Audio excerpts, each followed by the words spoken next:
আসসালামু আলাইকুম। আমাদের এটা একটা সৃজনশীল প্রশ্ন যেটা ঢাকা বোর্ড 2017-তে এসেছিল।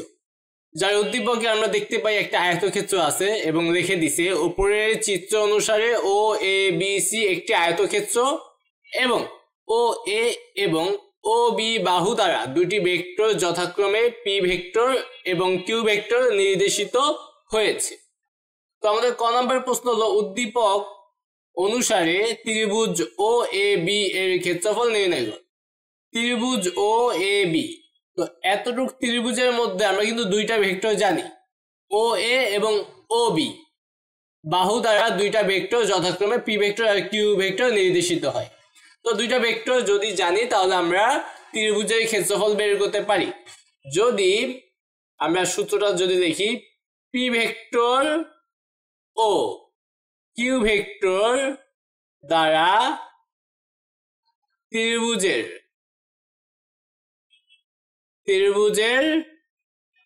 দুটি বাহু নির্দেশ করলে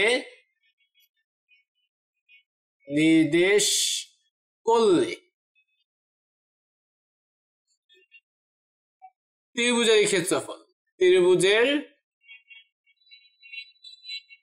ক্ষেত্রফল ইকুয়াল টু হবে হাফ ইন্টু মডুলাস এই যে দুইটা ভেক্টর, ওই দুইটা ভেক্টরের ক্রস গুণনের ফলাফল, মানে ক্রস গুণনফলের মানের সাথে হাফ গুণ করলেই আমরা ত্রিভুজের ক্ষেত্রফল পাওয়া যাব। তো আমাদের দুইটা ভেক্টর দিয়ে দিচ্ছে, পি ভেক্টর আর কিউ ভেক্টর। ও এ পথে বা ও এ বাহু দ্বারা আমরা পি ভেক্টরটা এবং ও বি বাহু দ্বারা আমরা কিউ ভেক্টরটা নির্দেশ করছি। দেখবো এবার আমরা অঙ্কের সমাধানে চলে যাই। দেখবো দেওয়া আছে আমাদের ত্রিভুজের দুইটা বাহুকে আমাদের দুইটা ভেক্টর দ্বারা নির্দেশ করছে, সেই দুইটা ভেক্টরকে আমরা লিখব। দেওয়া আছে পি ভেক্টর দিয়ে দিছে আমাদের হলো i minus 2j minus k, i minus 2j minus k. তারপরে কিউ ভেক্টরটা দিয়ে দিছে 2i minus 3j plus 2k। আমরা যে দুইটা ভেক্টর দিয়ে দিছি মানে ত্রিভুজের দুইটা বাহুর ভেক্টর রূপ দিয়ে দিছি। তো দুইটা বাহুর ভেক্টর রূপ দিয়ে দিলে আমরা ত্রিভুজের ক্ষেত্রফল বের করতে পারবো। এই দুইটার ক্রস গুণন করতে হবে, সেটা আমরা করে ফেলি। দেখবো এখানে, কারণ আমরা জানি দুইটা বাহুর ভেক্টর রূপ দেওয়া থাকলে ওই দুইটার ক্রস গুণনের মান লাগে, এই জন্য আমরা এই দুইটার ক্রস গুণন আগে বের করব, তারপরে সেটার মান বের করব। তো পি ক্রস গুণন কিউ, মডুলাস দিব, মডুলাস দিয়ে আই জে কে। আমরা ক্রস গুণন আশা করি পারি, কারণ আমরা আগের অনেকগুলো অঙ্কেই ক্রস গুণন করে ফেলছি। তো আগের অঙ্কগুলো ভালো করে বুঝলে আমাদের ক্রস গুণনের সমস্যা থাকার কথা না। তো দ্বিতীয় সারিতে আমরা পি ভেক্টরের সহগগুলো নিব, আই জে কে এর সহগগুলো। আই এর সহগ হলো 1, তাহলে লিখবো 1, জে সহগ -2 তাহলে লিখবো -2, কে সহগ -1 তাহলে লিখবো -1। তারপরের সারিতে আমরা কিউ ভেক্টরের সহগগুলো লিখবো, আই এর সহগ 2 তাহলে এখানে 2, জে সহগ -3 তাহলে এখানে -3, কে সহগ এখানে 2 তাহলে 2। এবার এটা নির্ণায়কের ফলাফলটা আমরা বের করে নিই। তো আমাদের যে কোনো একটা সারি নিয়ে কাজ করতে হয় অথবা কলাম নিয়ে কাজ করতে হয়, আমরা এই সারিটা নিয়ে কাজ করি। তো আই নিয়ে কাজ করব, আই নিয়ে কাজ করলে আই বরাবর সারি কলাম বাদ দিলে আমার কি থাকবে, -2 -1 -2 -1 -3 2। তারপর মাইনাস দিয়ে দ্বিতীয় উপাদান যেটা জে, তারপরে জে বরাবর কলাম সারি বাদ, তাহলে 1 -1 1 -1 2 2। তারপর প্লাস দিয়ে তৃতীয় উপাদান মানে কে বরাবর কলাম সারি বাদ, 1 -2 2 -3। ওকে, এইবার এটা দুইটা সারি দুইটা কলাম বিশিষ্ট নির্ণায়ক হয়েছে। এগুলার ক্যালকুলেশন আমরা আড়াআড়ি গুণ করে নেই, যেমন -2 আর 2 গুণ করলে হবে -4, তারপর মাইনাস দিব, মাইনাস দিয়ে এই -3 আর -1 গুণ করলে হবে 3, তাহলে এখানে হবে 3। তো মাইনাস জে 2 1 গুণ করলে হবে 2, তারপর মাইনাস দিব, 2 -1 আর 2 গুণ করলে -2, তাহলে এটা হয়ে যাবে +2 প্লাস কে 1 আর -3 গুণ করলে -3, তারপর মাইনাস দিব 2 আর -2 গুণ করলে -4, তাহলে এটা হয়ে যাবে +4।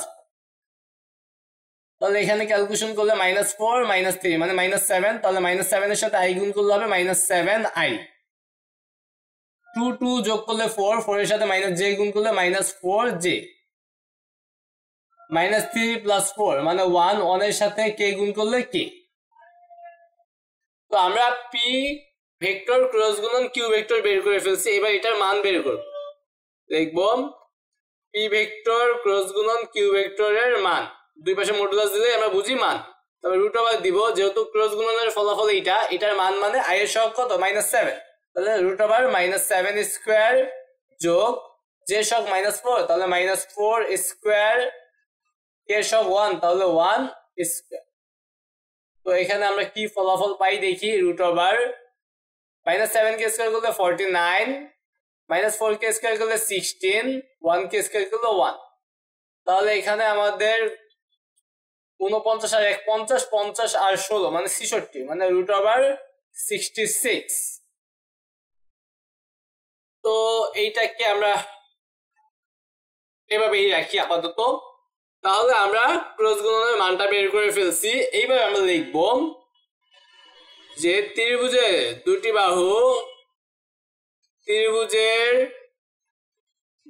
বাহুকে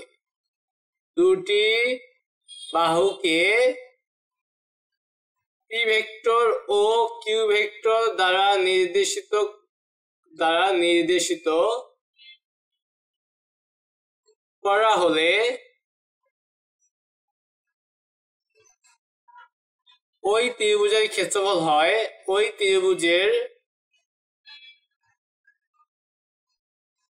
ক্ষেত্রফল হবে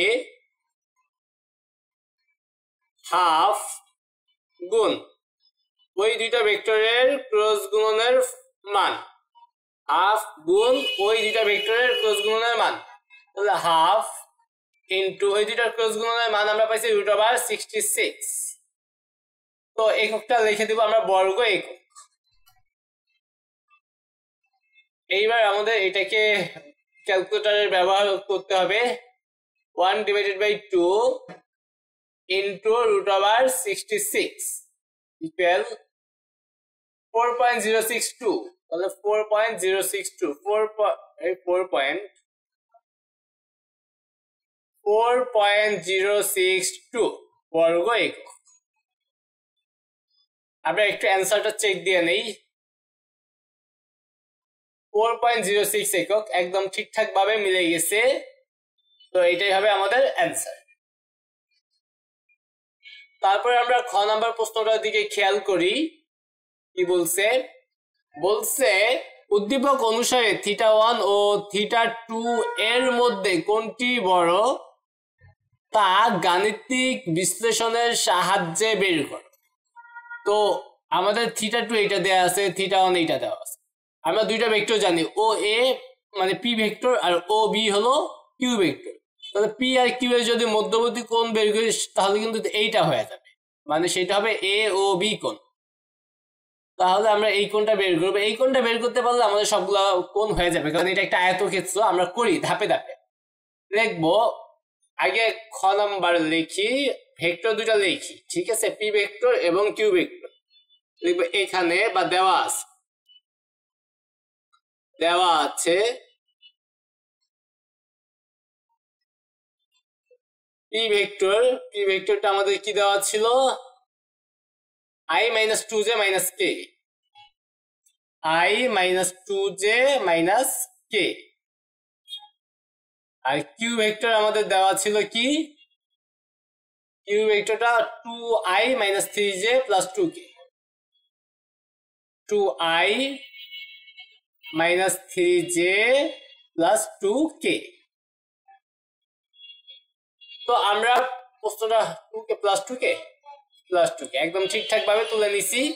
এবার লিখবো পি আর কিউ এর মধ্যবর্তী কোণ থিটা হইলে লিখবো P vector O Q vector আগে আমরা যেহেতু পি আর কিউ এর মধ্যবর্তী কোণটা বের করব, তাহলে আমরা এই দুইটা ডট গুণনের ডট গুণন মানে এক কথায় মধ্যবর্তী কোণ বের করতে গেলে আমার যা যা লাগে সেগুলো আমরা একটু নির্ণয় করে নেব, তাহলে আমাদের জন্য সমাধানটা করা সহজ হবে এবং সুন্দর হবে। P vector dot Q vector আমরা ডট গুণনের সাহায্যে মধ্যবর্তী কোণটা নির্ণয় করি, আর সেটা সহজ। 2j_k ডট কিউ ভেক্টরটা minus 3j plus 2k dot গুণন করবো i এর সহগ 1 i এর সহগ 2, তাহলে 1 আর 2 গুণ করলে 2, j এর সহগ -2 j এর সহগ -3, তাহলে -2 আর -3 গুণ করলে হবে +6, k এর সহগ -1 আর k এর সহগ +2, তাহলে -1 আর +2 গুণ করলে -2, তাহলে এখানে ফলাফল ডট গুণনের ফলাফল পাইলাম 6। এবার দুইটা ভেক্টরের মান বের করব। পি ভেক্টরের মান পি ভেক্টরটা এইটা, ঠিক আছে। তাহলে i এর সহগ হলো 1, তাহলে 1 স্কয়ার প্লাস j এর সহগ হলো -2, তাহলে -2 স্কয়ার, k এর সহগ হলো -1, তাহলে -1 স্কয়ার। তো এখানে 1 1 এখানে 4 মানে √6। তারপর কিউ ভেক্টরের মানটা আমরা বের করে নেই। i এর সহগ 2, তাহলে 2 স্কয়ার, j এর সহগ হলো -3, তাহলে -3 স্কয়ার, k এর সহগ 2, তাহলে 2 স্কয়ার। তাহলে এখানে 4 4 9, তাহলে 4 4 8 8 আর 9 17, তাহলে √7।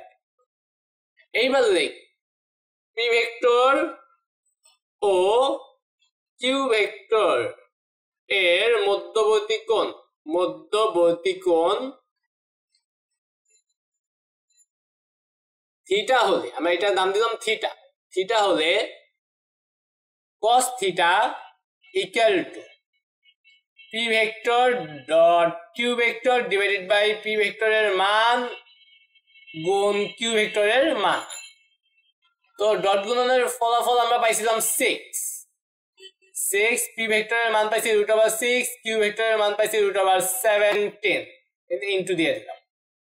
তাহলে এখানে ফলাফলটা কত হয় এটা ক্যালকুলেটরের সাহায্যে করতে হবে। উপরে হলো 6 আর নিচে আমাদের √6 আবার ইনটু √7।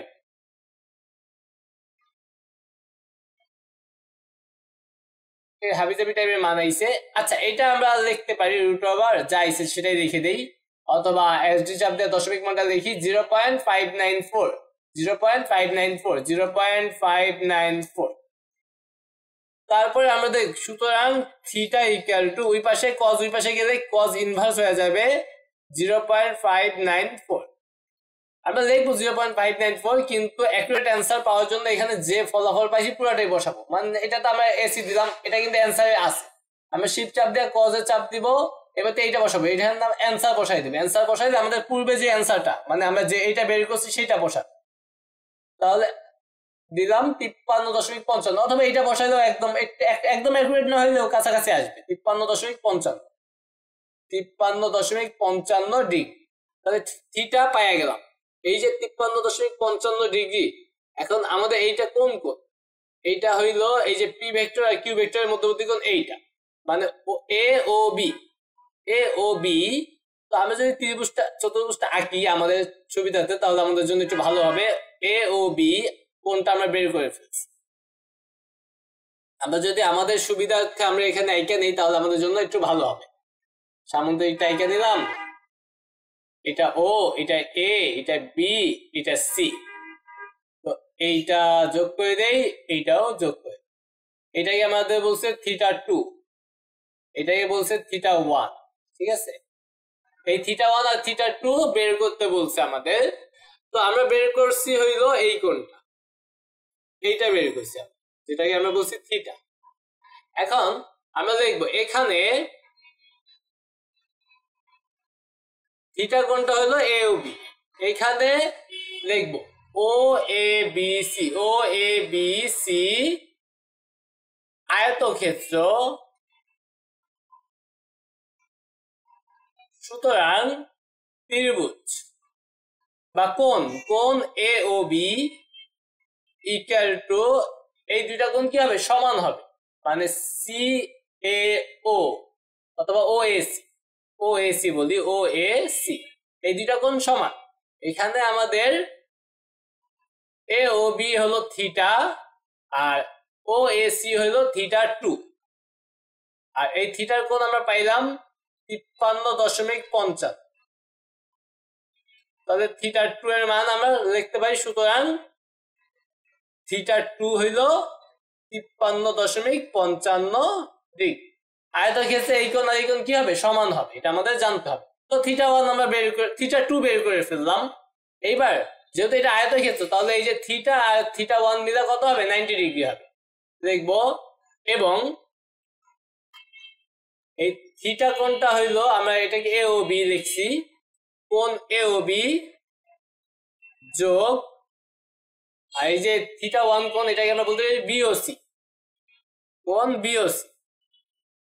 এই দুইটা কোণের যোগফল কতটুকু? এই দুইটা কোণ হলো এই যে এতটুকু। তাহলে এটা কত? 90 ডিগ্রি, যেহেতু এটা একটা আয়তক্ষেত্র, তো এটা হবে 90 ডিগ্রি।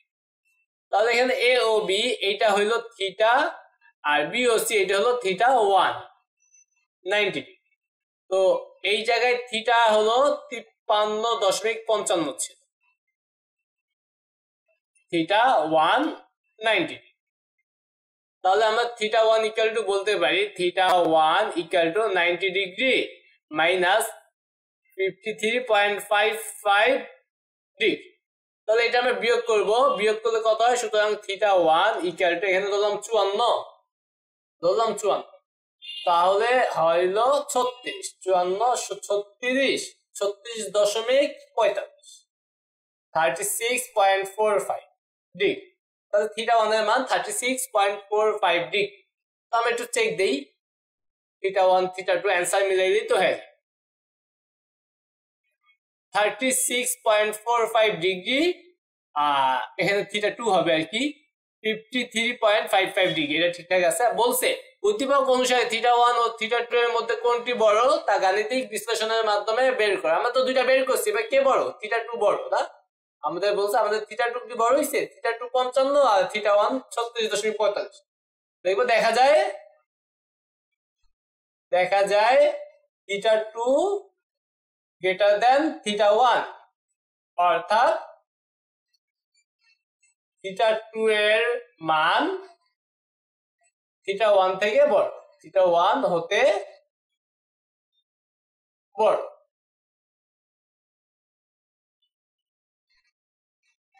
এটাই হলো আমাদের অ্যান্সার। তো আশা করি তোমরা এই সৃজনশীলের সমাধানটা বুঝতে পারছো।